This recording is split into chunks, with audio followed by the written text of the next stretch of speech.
안녕하십니까, 광닭입니다. 자, 시금치 밭입니다. 여러분들 시금치 잘 자라고 있나요? 저는 이미 한 차례 소금을 했습니다. 지금 보시고 계시는 이 밭은 이미 이제 한 차례 소금이 끝난 밭이고요. 그래서 좀 지금 엉성합니다. 그럼 말씀을 드리기 전에 이 소금을 하기 전 밭 상태를 한번 보실까요?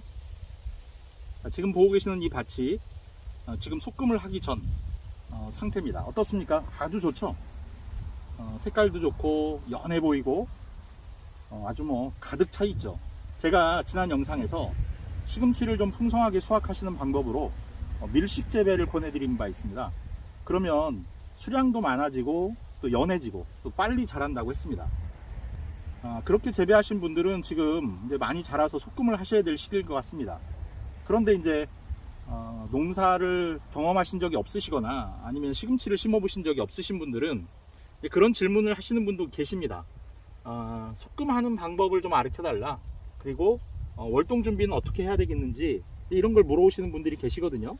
그래서 오늘 시간을 준비를 했습니다. 어떤 분들은 뭐 그거를 어렵다고 물어보느냐 하시겠지만 그럴 수 있습니다.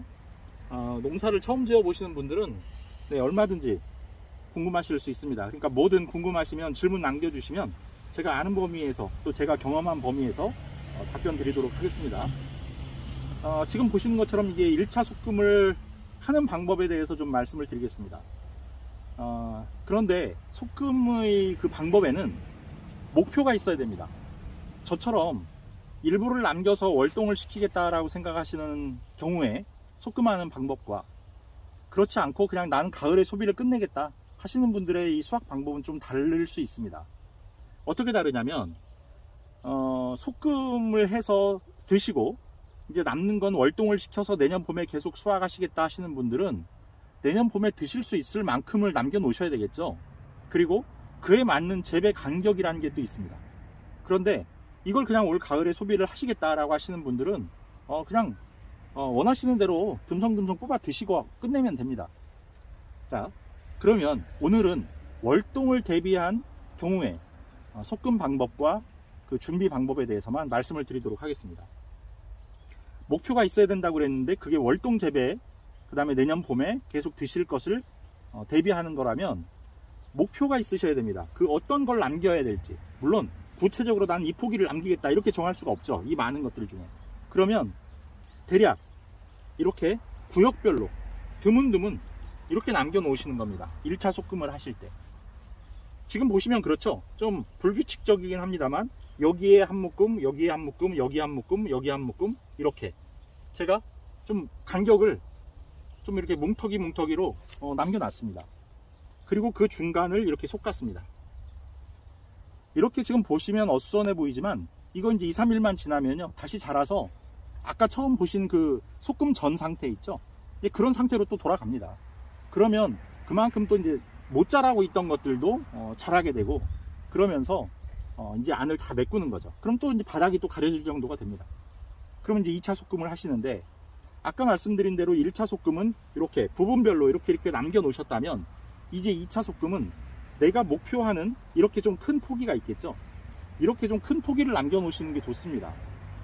왜냐하면 너무 어린 것들을 남겨 놓으시면 월동도 잘 안 될 뿐더러 그게 이제 봄에 커가는 것도 좀 약합니다. 그러니까 아무래도 이렇게 큰 것들이 뿌리도 깊게 들어가 있고요, 여러모로 월동하기에 유리한 조건이니까 그 구역별로 나는 이 녀석을 남겨 놓겠다라는 것이 이제 대충 보입니다. 그러면 이제 그것들 하나를 최종적으로 남긴다 생각하시고 나머지 것들을 2차, 3차로 소금하시면 됩니다. 어느 정도 간격을 하시면 되냐, 대략 저는 이 손 하나 길이, 손바닥 길이, 손가락 끝에서부터 이 손목까지의 길이 정도로 남겨 놓으시면 월동하기 괜찮은 간격이라고 생각합니다. 왜냐하면 이게 내년 봄이 되잖아요. 그러면 지금 있는 이 포기는 아무것도 아닙니다. 굉장히 포기가 커집니다. 그런데 아무 시금치나 그렇게 되는 게 아니고요, 추비를 좀 하셔야 됩니다. 그래서 월동 준비를 위해서 이제 추비하는 방법을 가르쳐 드리겠습니다. 보통 시금치의 새싹이 이제 땅이 풀리고 하는 3월달이 되고 하면 새순이 올라옵니다.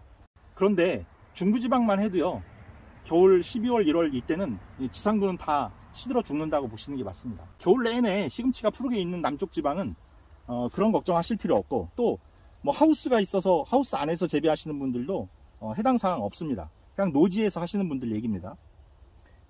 그렇게 이제 하면 봄에, 이른 봄에 새순이 이제 움트기 시작을 하는데, 그때 밭에 일부러 나오셔서 웃거름 주실 겁니까?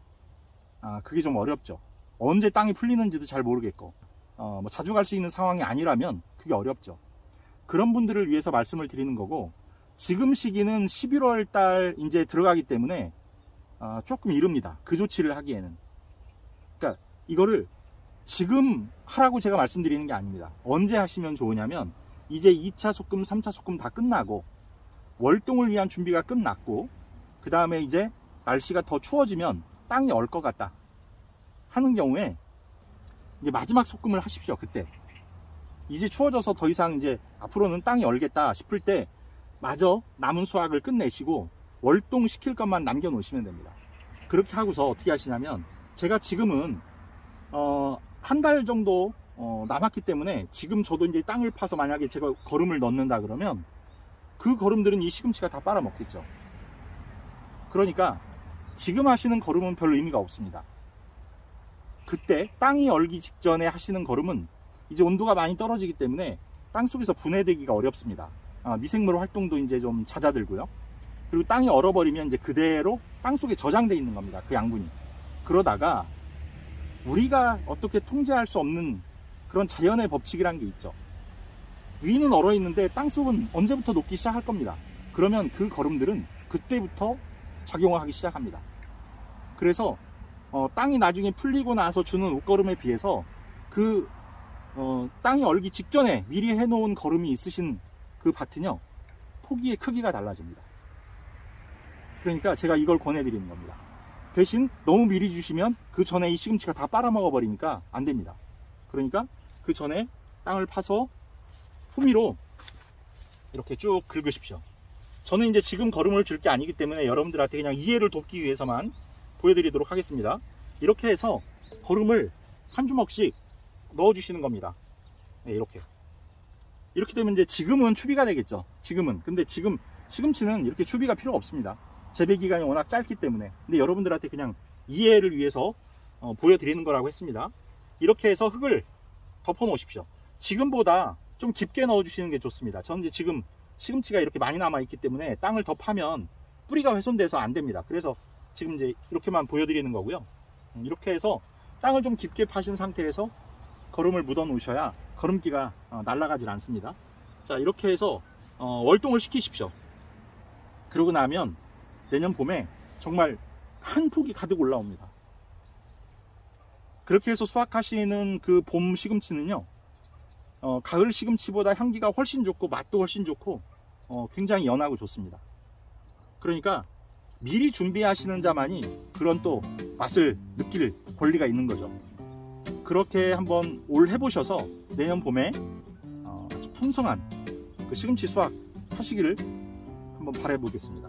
자, 풍성한 수확, 건강한 식단 응원하고 구독, 좋아요, 알림 설정 부탁드리면서 마치겠습니다. 감사합니다.